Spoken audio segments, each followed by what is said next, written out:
Halo semuanya, Assalamualaikum warahmatullahi wabarakatuh. Perkenalkan, nama saya Muhammad Al-Ghazali. Saya berasal dari kelas MB4409 dengan NIM 140, 120, 4147. Di sini saya akan melakukan analisa terkait capital budgeting pada proyek teknologi 5G. Nah, sebelumnya mari kita ketahui dulu apa itu capital budgeting. Capital budgeting menurut Lukman Syamsuddin merupakan keseluruhan proses pengumpulan, pengevaluasian, penyeleksian, dan juga penentuan alternatif penanaman modal yang akan memberikan penghasilan bagi perusahaan tentunya untuk jangka lebih dari 1 tahun. Jadi capital budgeting ini digunakan untuk menentukan keputusan investasi tersebut layak dilakukan atau tidak. Karena di sini dilihat untuk jangka waktu lebih dari 1 tahun. Tentunya capital budgeting ini diperlukan untuk melihat apakah investasi tersebut layak dilakukan atau tidak. Nah, selanjutnya ada tujuan capital budgeting. Tujuan capital budgeting sendiri untuk membuat keputusan terkait investasi jangka panjang. Capital budgeting juga merencanakan pengembalian akhirnya atas investasi dalam permesinan, real estate, dan juga teknologi baru.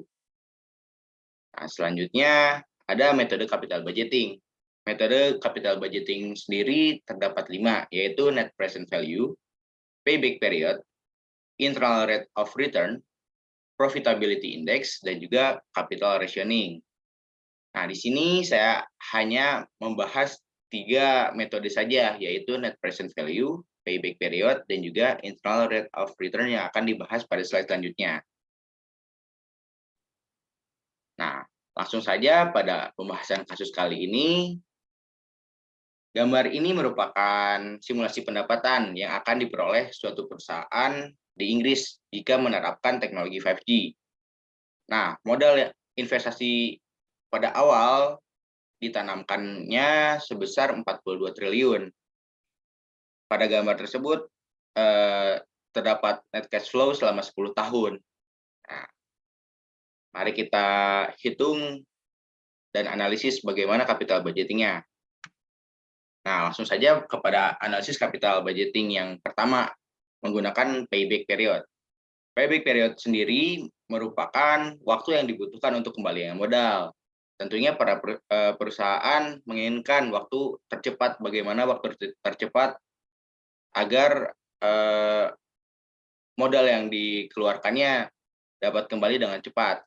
Nah, di sini kita lihat terdapat tahun ke-1 hingga tahun ke-10. Nah, di sini terdapat akumulasi net cash flow dan juga net cash flow-nya dalam triliun rupiah.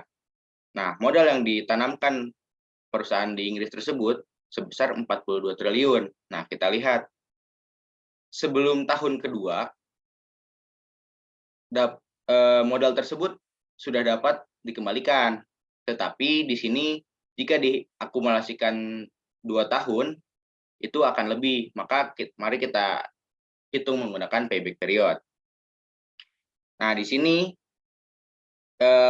dikarenakan di tahun pertama sudah dapat mencukupi, maka di tahun keduanya kita hitung berapa. Nah, di sini sudah ada 1 tahun, maka kita tinggal hitung tahun kedua dibagi tahun pertama, yaitu 28,149 dibagi dengan 24,145. Nah, lalu dikalikan 12 bulan. Nah, hasilnya itu adalah 10,29 bulan. Jadi payback period dalam investasi ini akan dikembalikan dalam waktu 1 tahun 10,29 bulan. Nah, dari hasil tersebut, perusahaan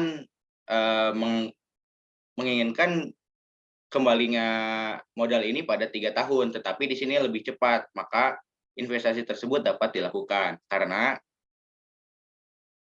modal yang ditanamkan dapat dikembalikan dengan cepat. Nah, selanjutnya ada NPV, yaitu Net Present Value. Nah, NPV sendiri itu selisih antar nilai sekarang arus kas masa proyek dikurangi dengan modal awal. Nah, di sini terdapat tabel ini tabel net cash flow selama 10 tahun. Nah, bagaimana sih cara menghitung NPV? Nah, kita hitung dulu PVIF atau present value interest faktornya berapa. Nah, di sini menggunakan 15%.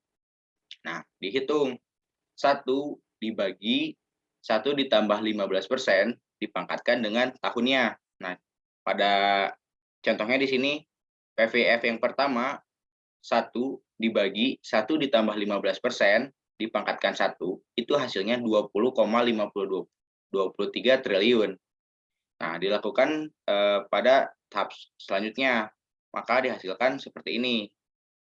Total present value yang didapatkan yaitu sebesar 231,267 triliun rupiah. Nah, NPV-nya berapa? Nah, di sini dapat dilihat selisih antara nilai sekarang arus kas masa proyek dikurangi modal awal. Nah, maka dikarenakan sudah didapat present value-nya, nah di sini present value-nya 231,267 triliun dikurangi 42 triliun, hasilnya 189,267 triliun.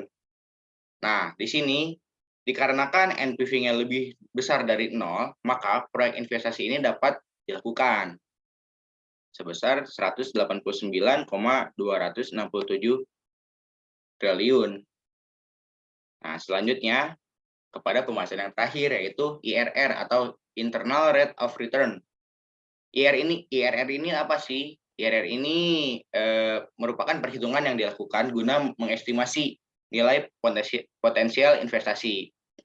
Nah, formula yang digunakan pada tahap ini yaitu IRR sama dengan P1 min C1 dikalikan P2 min P1 dibagi C2 min C1. Nah, di sini dapat dilihat dikarenakan tadi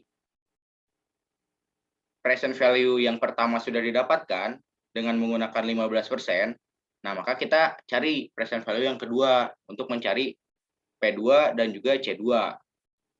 Nah, di sini setelah dihitung-hitung menggunakan metode trial and error didapatkan 76,4%. Dihitung dengan menggunakan caranya untuk menghitung PVIF-nya sama seperti yang tadi, 1 dibagi 1 plus 76,4% dipangkatkan dengan tahunnya, seperti contoh pada yang ini.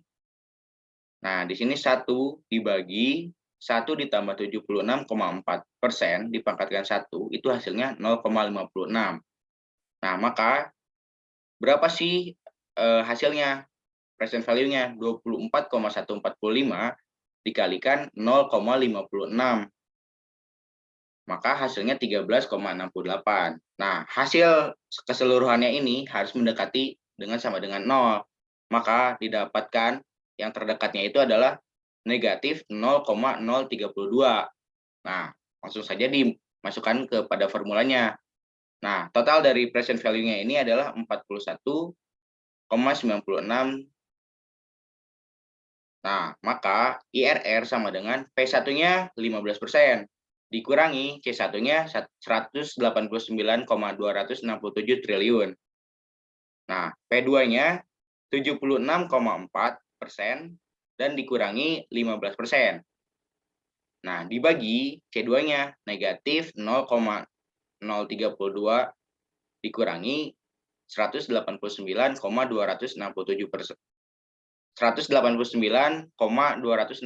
triliun. Maka IRR-nya didapat 76,3%. Nah, ini merupakan angka yang cukup besar, maka dengan hasil tersebut keputusan investasi dapat dilakukan dikarenakan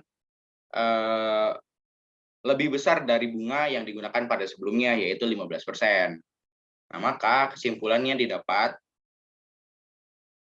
investasi teknologi 5G ini dapat dilakukan karena setelah dihitung menggunakan capital budgeting, keseluruhannya layak untuk dilakukan.